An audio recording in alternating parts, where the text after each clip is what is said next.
Hello, everyone, and thank you so much for joining us for our first session of the day, Designing for Equitable Communities.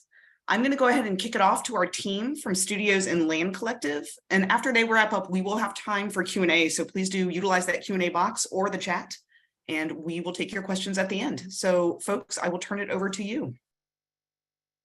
Thank you, Katie. Good morning, and welcome to the first presentation of the day on our project at Bond-Red and WRECO with Howard University.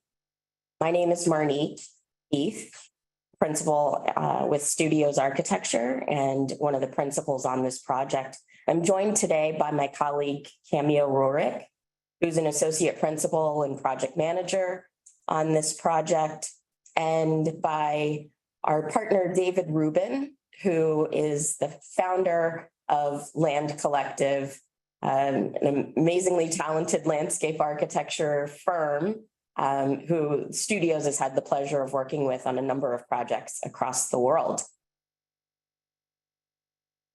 This photograph of Georgia and Florida Avenue from the late 1940s represents a lot of what we are trying to embody in this project as we begin the revitalization of the WRECO and Bond-Red buildings. You see here a time when this part of Washington, D.C. was a thriving African-American hub of culture and excellence and a stable for African-American businesses. You can see Howard University just in the background to the right.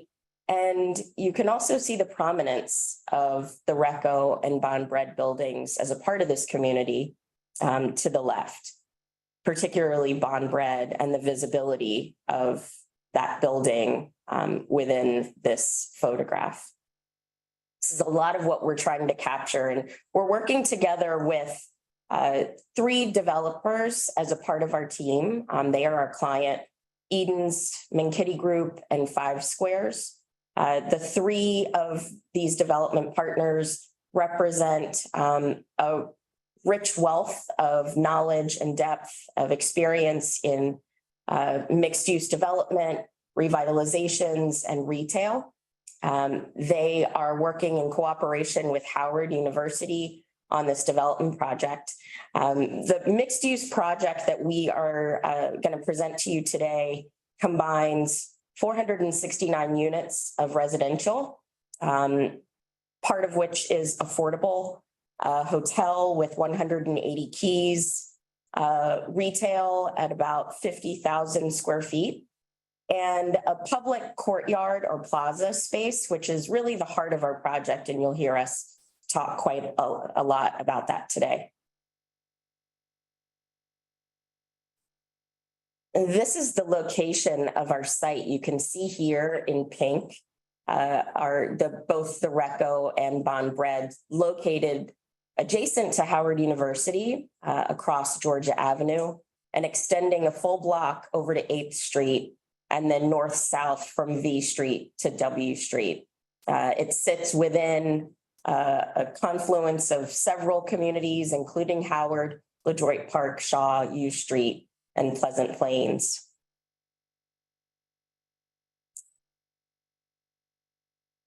For our team, one of the key aspects of this project is its ability to draw on the relationship to Howard to further enhance the pride that students, faculty, staff, and alumni feel for the university and allow the Shaw neighborhood and the broader DC community to participate in the university's rich legacy. As we look to the next 100 years of the university's legacy, we as a team felt it was important to look back to the past 100 years and the impact the university has had on the neighborhood. The early 20th century represents a historical period of thriving, self-sufficient African-American businesses and entrepreneurs that gave rise to a period of great culture as U Street was bolstered by Howard University and became known as Black Broadway. In the late 1940s, restrictive covenants overturned by the Supreme Court ironically started to hurt the community as educated African Americans lost their connection to a concentration of economic support. That decline was punctuated by the riots of the 1960s and the resulting devastation. As the neighborhood has experienced growth over the past 2 decades, the revitalization has become disconnected from the history and cultural awareness of the past. We see this project as a once-in-a-lifetime opportunity for Howard to reestablish its leadership role in the community and to return the neighborhood to a contemporary example of African-American entrepreneurship, scholarship, and cultural expression. We think that this project has great potential to represent authentically the values, history, and future of Howard University.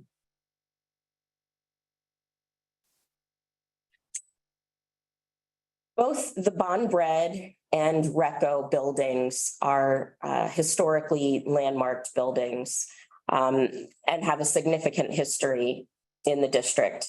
The Bond-Bread building was built in 1929 as a production and distribution facility for Bond-Bread, and it was sold to the district in the 1970s. WRECO, also known as the Capital Transit Company Central Bus Garage, was built in 1930 as a bus garage, and the building was sold to Howard in the 1970s, along with the Bond-Bread building. Both buildings were placed on the National Inventory and the DC Inventory of Historic Places in 2013. You can see here in this aerial photo a fairly recent image of our site.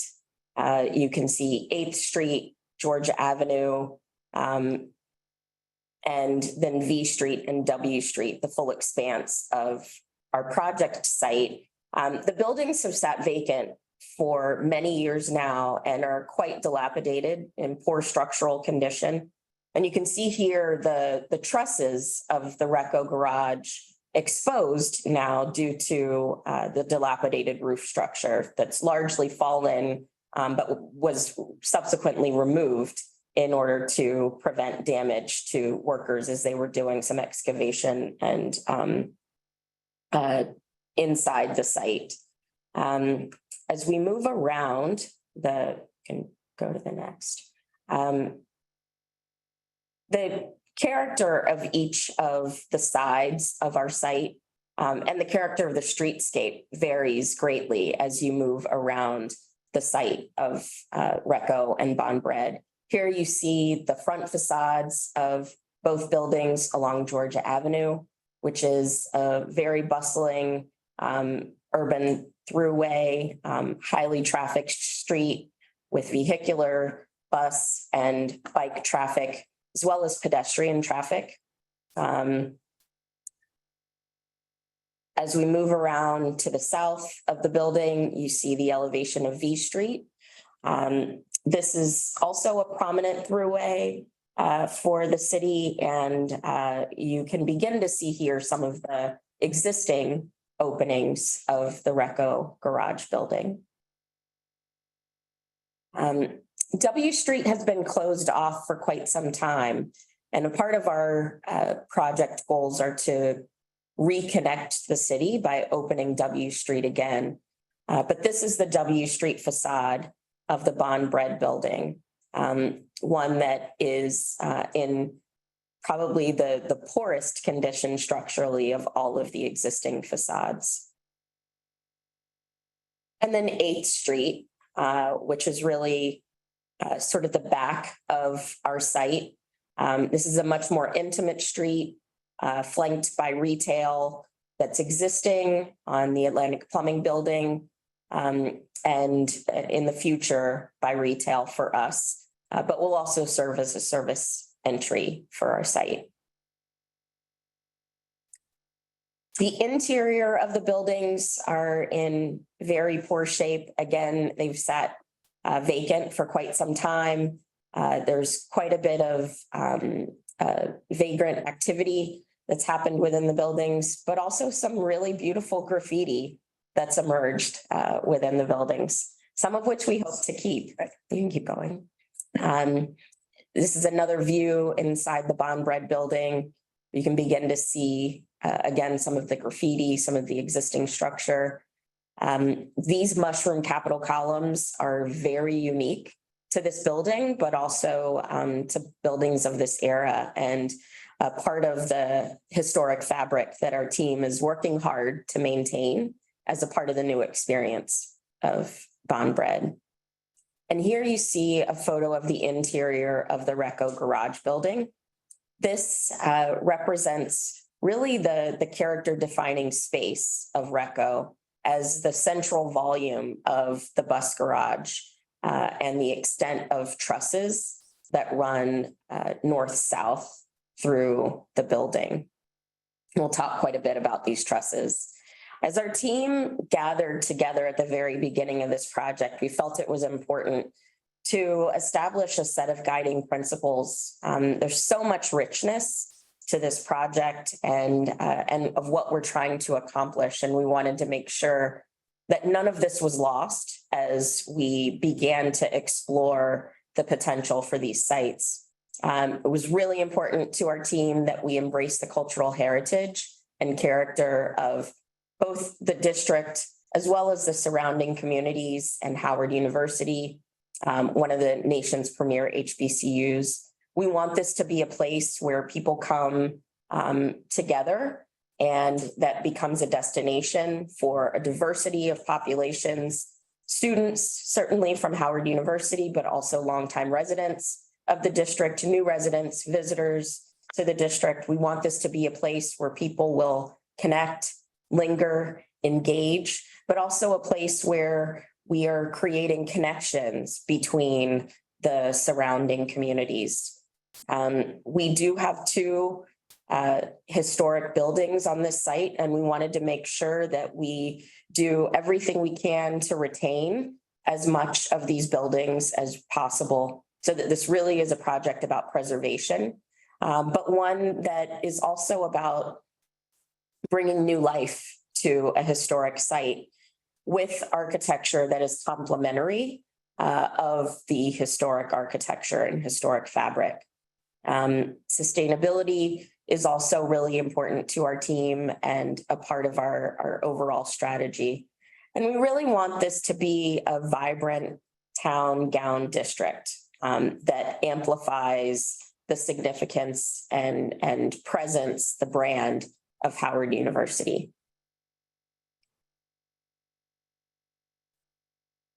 The Duke District is one that we fortunately have several members of our team who helped develop. Andy Altman, who was the head of the Office of Planning at the time that the Duke District Framework Plan was developed, is a part of our team as a founder of Fivesquares development. And so as our team began this project, the Duke framework was a big part of how we approached our big ideas, working toward establishing a community center, a town gown district for Howard, but also thinking about how we could help facilitate connections through this community. You can go to the next. To the left, you see an image of the representation from the Duke Framework Plan of what the future of this community could be. And you'll see they envisioned greater density, certainly more vibrancy through parks, green space, and retail, thriving, vibrant retail. Also connectivity for vehicular, pedestrian, traffic through the site and surrounding areas. And so to the right, you see a site map of what's represented today as a part of the master plan for this community. and our site, Bond Bread, shown here, with our central green, which really is, again, the heart of our project, this public plaza that serves as a community amenity and a point of connection and destination for the community.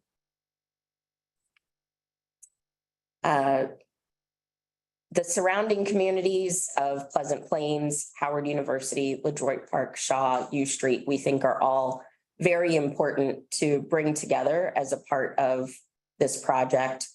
Again, this diagram represents the footprint of the new architecture as it will be represented on atop the historic buildings, and the green space represents the public space that will exist as a part of the heart of our community.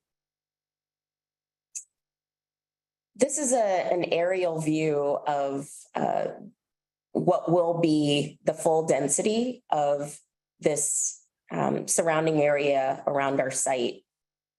You can see here that our site is not maximized in its density, but that once it is fully realized and the surrounding community is as well, there will be significantly more density in this area as envisioned by the Duke plan than exists today.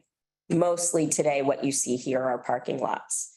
And so our development site will be a modest addition to the density of the community. Our maximum density is something that we shied away from achieving from the very beginning. Again, because creating a public destination, a public space that was dedicated to the community was a big part of our big idea from the very beginning. Our team made a conscious decision to give up some of the density that could be realized on this site. And so the diagram to the left represents what could be achieved here as maximum density. And in the center, you can begin to see some of the subtraction that was applied as we thought about how to make this a vibrant, thriving community destination, removing the area above the pediment of the WRECO facade on V Street, so that this becomes the main entry to the public space and to the site. And then eliminating some of the density along Georgia Avenue and beginning to shift the density of the hotel so that it aligns axially with the Bond Bread building. And you can see that on the diagram to the right. We'll talk more about some of the relationship of the building to the new building to the historic buildings a bit later. And you know, we were a part of a competition along with the development team where we had to establish a full concept. And so a lot of the ideas that you've heard me talk about to this point are ideas that were generated as a part of our competition and that we thought were really exciting, dynamic ideas to bring to Howard and to bring to this community. And you can see here a rendering of that realized vision of our concept as it was presented to Howard during the competition phase. Since competing for this several years ago, our team has been doing quite a bit of work to engage with the community and to revisit aspects of our concept to make sure that it aligns with our team's, Howard's, and the community's vision for the future of this site. Our team met with more than a dozen organizations over the course of several months in order to inform, collaborate, and listen to these community groups. It was really important that we understand what issues were important to them, that they understand what we hoped to bring, and that our vision aligned with what their hopes were for this community. Fortunately, as we presented to many of these community groups, they were overwhelmingly supportive of what we were trying to accomplish. As having been blighted sites for so many years, they were really excited about seeing these become a part of the city fabric once again, and about being able to be a heart of the community, a big part of which would be public space.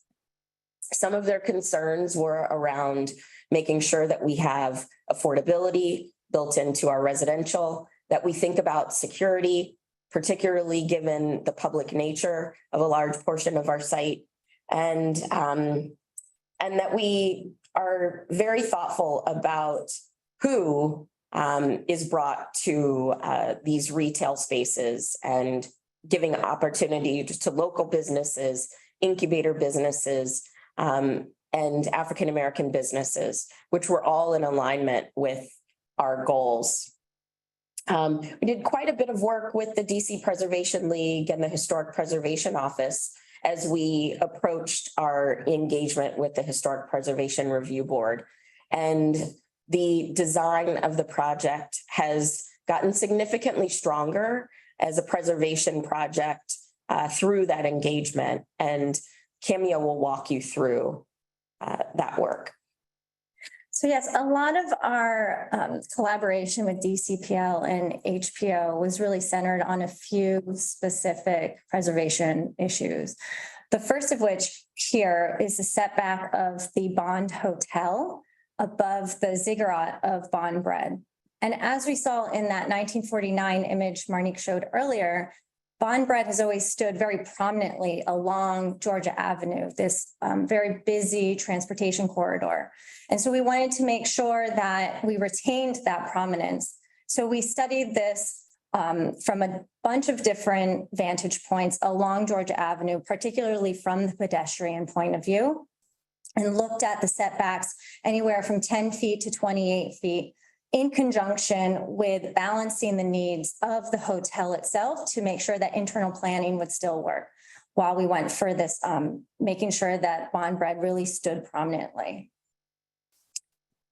Another item that was of particular interest is the character defining feature of the large volume within WRECO that Marnique showed you in earlier existing images. And so we had always put trusses, the steel trusses, into our project, but through discussions, we added a couple more to the north side of the site, and then did some extensive studies on incorporating the full extent of the trusses in the east-west direction instead of truncating them at our two tower bars. So here you can see 4 different options that we were studying, looking at carving into the tower bars, but also piercing into the facade and bringing these trusses to the interior portions of the program. Given all of the different organizations that we were presenting to and the complexity of the project, it was really imperative that we could quickly and thoroughly describe the preservation aspects of the building in a way that somebody could get just looking at the screen very quickly. We composed demolition diagrams in conjunction with our historic consultants, our structural engineers, the DCPL, HPO, and our entire development team. We probably presented 10 different types of diagrams between figuring out colors, representation. They really became a labor of love within our office. And so what they're really aiming to do is quickly show you which elements are being removed for the loss of structural integrity, or in the case of WRECO, for contamination. What elements are being removed because of the new development's viability, what elements we could keep or we're keeping of the historic fabric, and which ones we would reconstruct in the end. And, you know, we sort of began a lot of this process, and agencies, some of them figured that this was going to be a demolition project. It was the only way to make it a viable development. But it was really interesting to work through this with everybody involved, collaborate, and we were able to identify additional pieces of historic fabric that we could keep. And it was almost through the exact process of making the diagrams that we were able to better solidify our preservation strategy and make this a better preservation project. And all the while having the documentation to prove that it was preservation and not demolition. From the beginning, we always envisioned keeping the 4 main street facades of, 8th, V, Georgia, and W. But again, through the process of the diagramming and working with the different agencies, it became pretty apparent that we had to keep as much fabric as possible. So non-street facing facades became more integral to our overall final design. And you can see some of them shown here in pink in the bond bread side. Another thing that was really integral to keeping the project connected to the pedestrian realm was, along with preservation, is keeping the existing fenestration patterns of the buildings, but enlarging them, primarily bringing their sills down to grade so that they can allow more connection either physically through entryways or retail opportunities, really making it a project that can be more viable from a pedestrian lively standpoint. The pink wall that you see here is the existing party wall. It's actually 2 separate walls. One is on the WRECO side, and there's a separate wall built with the bond bread building. And so while these are 2 interior walls in their current configuration, our development is able to really highlight and bring them to the exterior in our final design. So they will be something that the public can really interact with and see where this intersection of the 2 buildings comes together. We warned you we would talk a lot about trusses, and you can see them here. Throughout the process, we added the 2 trusses at the central courtyard. So that gives you the idea and the feeling of the full extent of the volume from north to south of that existing WRECO space. And again, these large industrial warehouse spaces are not common within Washington, D.C. So it was something that was really important to, DCPL, HPO, and our entire team, that it became something you could understand in the final build. And for the massing, it's always, for the project, important for the 2 historic buildings to really take precedence and prominence in how they are presented to the street. And Marnie talked about how we are giving up some significant density to do this. So with our strategy, the density is pushed to 8th Street, where the existing facades are a bit less significant and the scale is more intimate, and they sort of mimic what is across the block with Atlantic Plumbing right now. The 2 bars along V Street, for the 2 residential bars, flank the existing pediment. And so they allow for this very welcoming historic threshold into the interior courtyard. What is shown in orange here is the residential facade above WRECO. And given WRECO is so long and horizontal, we are mimicking that above, but with a setback that gives WRECO room to breathe. There's an inflection point centered on the axis, and the entire volume is centered on WRECO's existing pediment.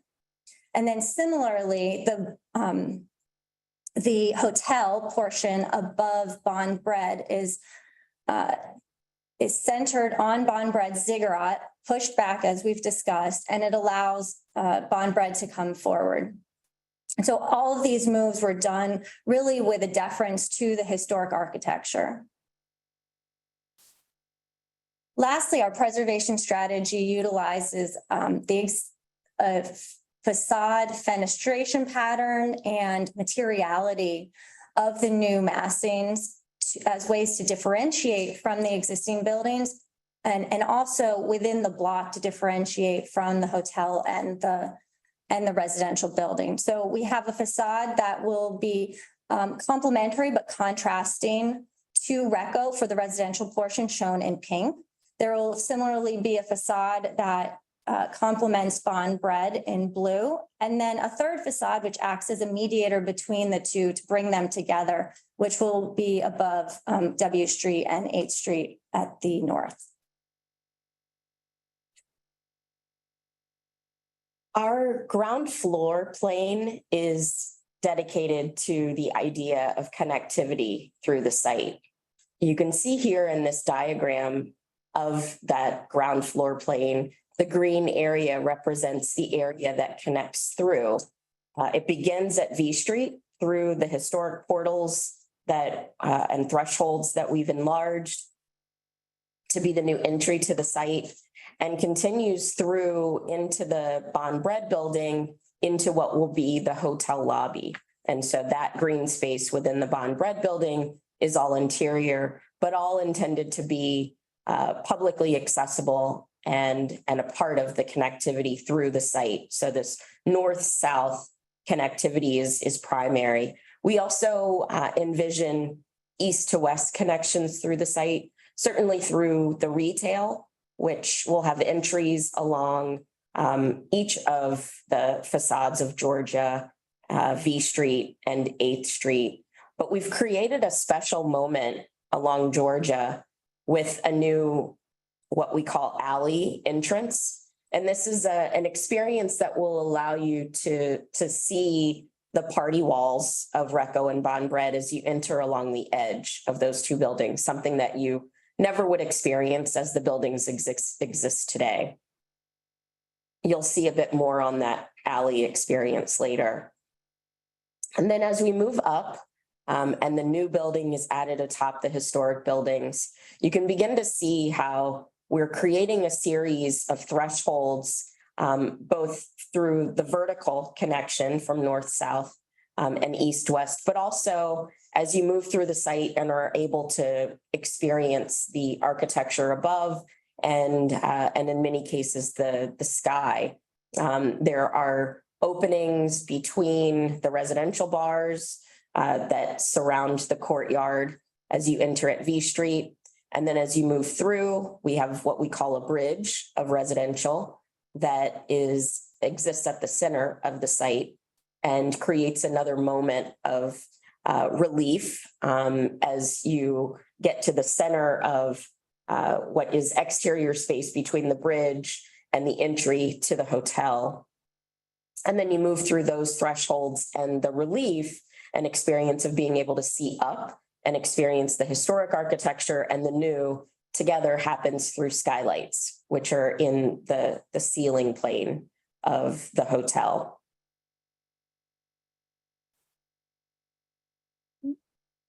Now for some pretty pictures. And so this is a view of the building as the design currently stands. And while it's not super different than what we had in our competition entry, there are some distinctive differences that really came about from this community and agency engagement that we've just been discussing. And so this is a view from the corner of Georgia Avenue and V Street. So V Street's to your left. You can see the V Street pediment that we've been discussing, which is now an entryway to that park in the center of the project. The existing fenestration of WRECO they've been enlarged and brought to the ground to really allow you that welcoming threshold into the project. The materiality of the residential building above WRECO is a lighter brick. And you can see the inflection point at the central axis, and it's really meant to be more of a backdrop to WRECO below. We've instituted this industrial gasket at levels 2 and 3 to also help give some relief between WRECO and the massing above. And again, you can see in the background the setback of Bond Bread beyond. And so the setback wasn't necessarily the most important thing either. Also, the intersection of the hotel bar with Bond Bread's top of the ziggurat, how that detail comes together is something that will continue to be looked at as we move forward, but really trying to ensure that Bond Bread doesn't look like it's being engulfed by the hotel. And so that you can see we've given it some space. It has room to breathe as they come and intersect. The hotel's materiality is a dark metal, again, to contrast, but still complement the existing luminous brick of Bond Bread. We mentioned earlier that part of the overall master plan of the Duke District and the area is to reconnect the grid of some of the streets that have been cut off. So what is to the right is currently a parking lot, but through this development, the W Street will connect from Georgia all the way to Florida Avenue. It's envisioned that the street will be pedestrian oriented, curbless. It'll host events such as farmers markets and other festivals. And so really a pedestrian thoroughfare through the area. It's also along this facade that the main hotel entry will be. Here you can see the corner of W Street and 8th. So Atlantic Plumbing is on your right. Again, the density that we discussed being brought to 8th Street, really creating this intimate scale along its length and sort of mimicking the density that Atlantic Plumbing brings to the block.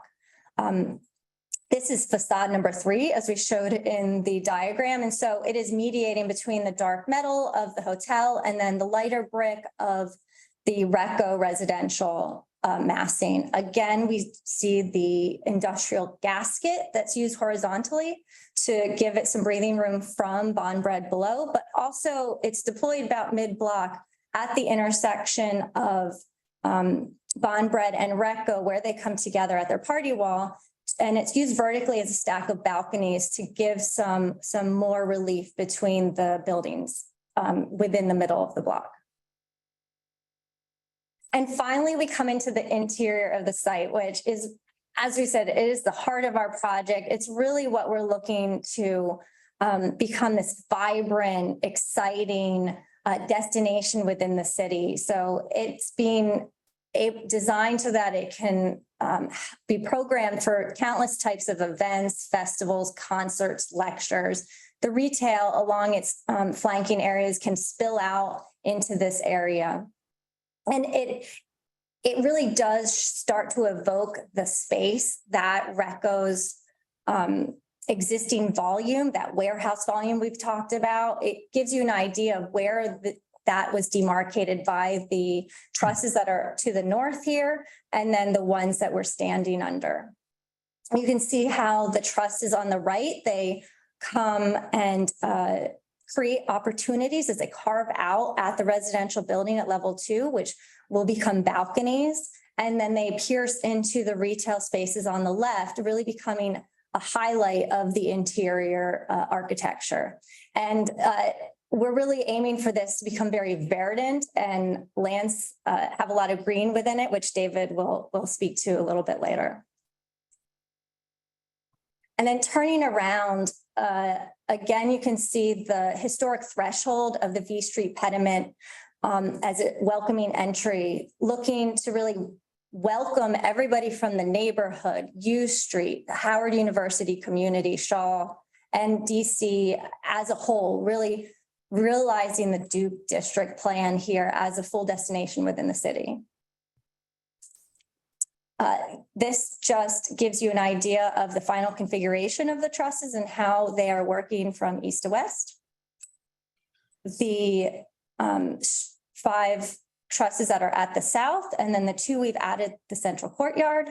And then in plan, you can see the 5 at the front, how they have their full extents, but the 2 that we've added at the central courtyard are truncated to at the building's facades. And this is the alley passage at the mid-block of Georgia, which gives you full exposure to the party walls. You can see the graffiti decorated WRECO wall with the bond bread rising above it. And this passage will be lined with active retail on either side. And stepping into that central courtyard with the 2 new trusses, there is a jewel box retail that you can see here underneath our bridge, which will help activate the space. And another item that we're really looking to connect to the neighborhood and Howard University from a cultural standpoint is to bring in public art and have it dispersed throughout the project. David will touch on that also later, but you can see 2 possible opportunities here. Within that same space, looking back towards the alley passage and seeing the pediment of WRECO's party wall, which mimics the configuration of the trusses. And since this is a continuation of that north-south connection through the site that Marnique was talking about, really putting an emphasis on the interior-exterior connection with the openings that are put into the party wall.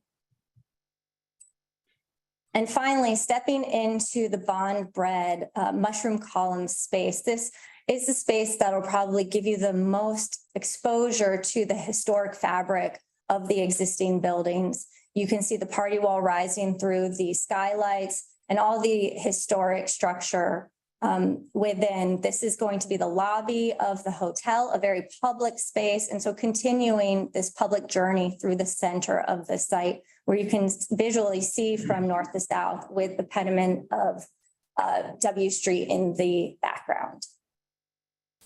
So take it away. Thank you, Cameo and Marnique. My name is David Rubin. I'm founding principal of David Rubin Land Collective, landscape architecture, urban design and planning studio located in Philadelphia, Indianapolis, and now in Washington, D.C. as well. I wanted to just pause for a moment and acknowledge the collaboration that we've had on this project, not just with Studios Architecture, longtime collaborators of Land Collective, but also with the development partners that Marnique mentioned and Howard University as well, and everybody's aspiration for a creative solution that would be highly accessible, not just physically, but emotionally accessible, with the invitation to participate at the fore of our design solutions.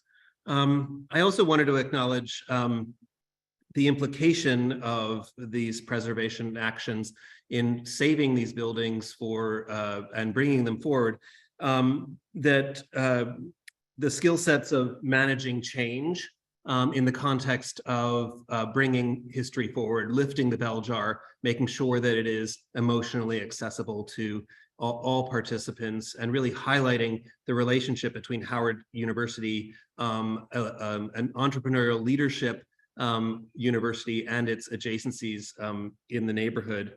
And that could not have happened without working with the agencies with oversight. Our relationship with SHPO was extremely strong. We worked with staff all along the way. Our aspiration was not to overwhelm anybody, but to help them recognize that we were aligned with their best interests. And that, I think, led to the successes to date of this extraordinary collective consciousness in realizing the potential of this project.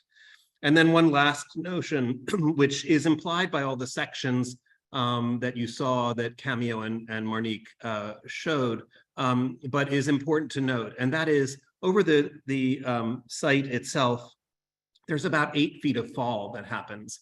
And so really each side of the buildings, the amalgamated buildings, are at different elevations, and therefore it was a test of our mathematical skills and compliancy skills to actually render a site that was physically accessible and that accounted for all the elevation changes. And every one of the elements that Marnique and Cameo spoke about work with the grading strategies to ensure that people can move seamlessly in and through the buildings as well as around them. That's important to understand as we begin to think about how to overlay this project with cultural artifact. And indeed, landscape is an extraordinary discipline in which cultural artifact can be revealed. It is the connective tissue of our society, and this is an incredibly important place, not just within the walls of the Bond, Bread, and WRECO buildings, but actually as it informs and has been informed by its adjacencies in the neighborhood, including Pleasant Plains and the Shaw Heritage Trail and the Pleasant Plains Heritage Trail and Howard University itself. So the placement of this and its connections in and through were very much part of the original studio's competition proposal, but Land Collective has worked strategically to broaden this beyond the contract limit line to ensure that connectivity, again, both emotionally and physically, is at the fore of the design problem-solving solutions. If you'll go to the next one, please, Cameo. So this permeability, the porosity of the site becomes incredibly important. The connections to V Street all the way through the central space, through the lobby, all the way to the hotel entry along W, connections east and west to the Duke District and to Howard itself, the relationship of Georgia, a significant avenue. All of these permeations are incredibly important to the success of how people find themselves invited to participate in this great civic space that we have had the opportunity to build upon. Next one, please. This palimpsest of a cultural artifact that is embedded in this aspect of urbanism is incredibly important to reveal, to lift the bell jar, to ensure that history is relevant to 21st century society. If we do not lift that bell jar and we just do wholesale preservation, we will not make it relevant or engaging of the emotions of citizenry in the present day. So our goal has been to elevate Black voices in the context of this. You saw some representations of art.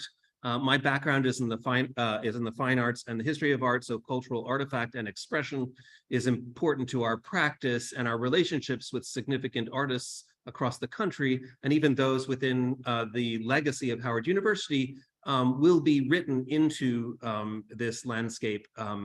And so really trying to reconnect Howard to its entrepreneurship, to its creativity, the legacy of the neighborhood that was supported by and supported Howard is incredibly important.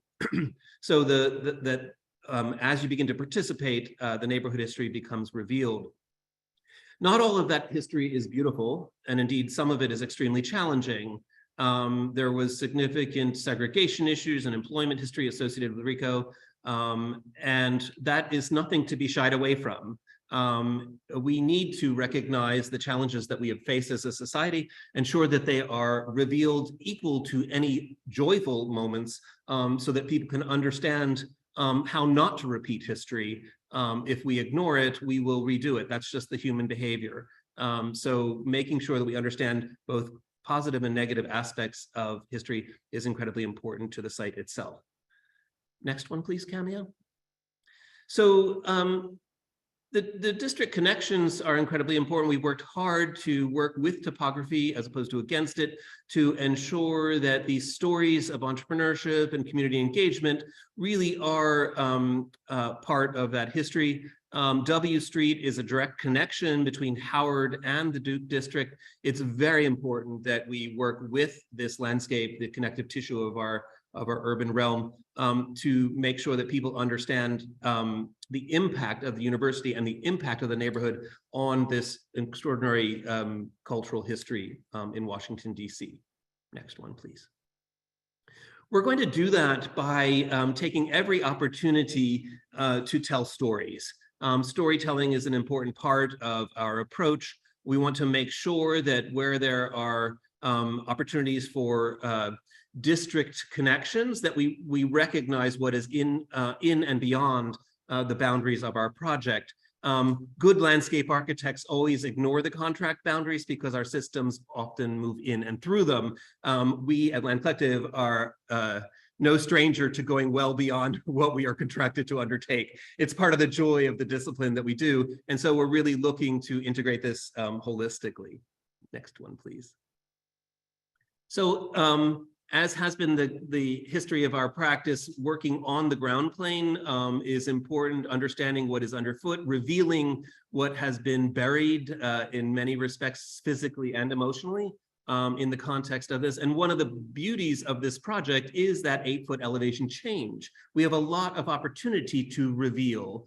So we intend to do that. Next one, please.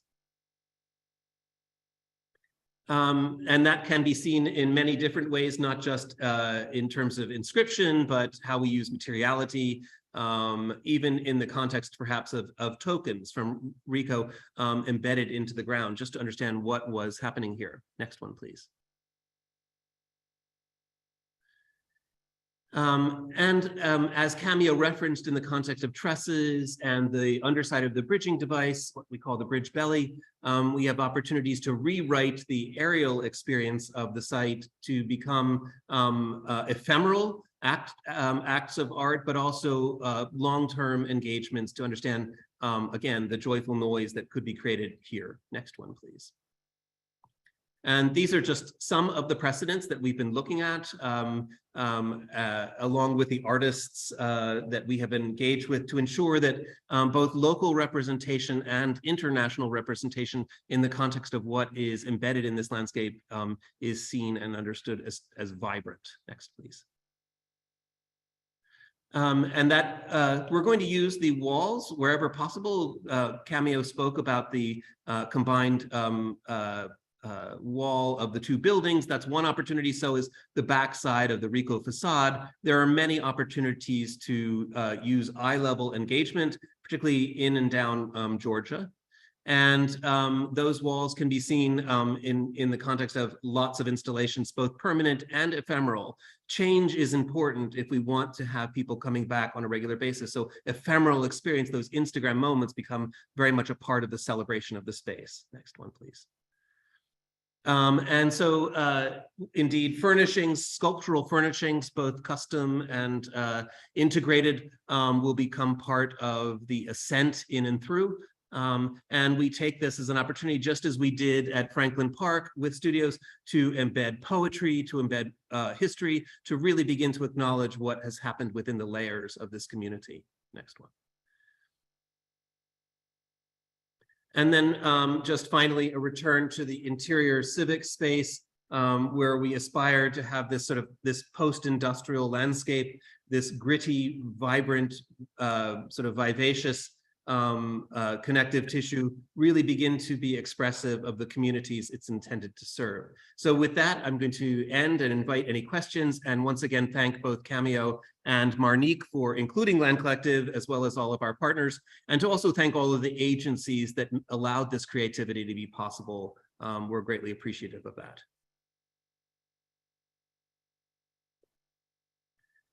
Questions? Great, thank you all so much. We'll give folks just a few minutes to enter their questions into the Q&A. So if anybody could do that now, that would be perfect.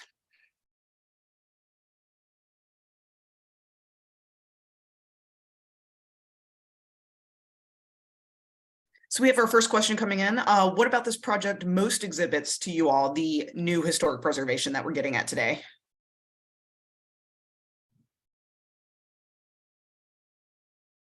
Do you, I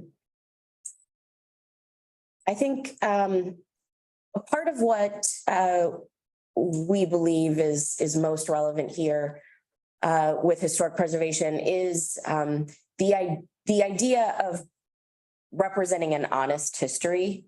For so long, history has been sugar-coated, I would say, and made to really represent what we see as the positive. And I think what David has talked about is something that our team really believes in and has talked about wanting to embody within the programming, within the art depictions within the site, to represent an equal history of what has taken place here in the community, in the buildings themselves, and with Howard University. And so I think that to us is a new way of depicting history that we feel is very rich and very needed.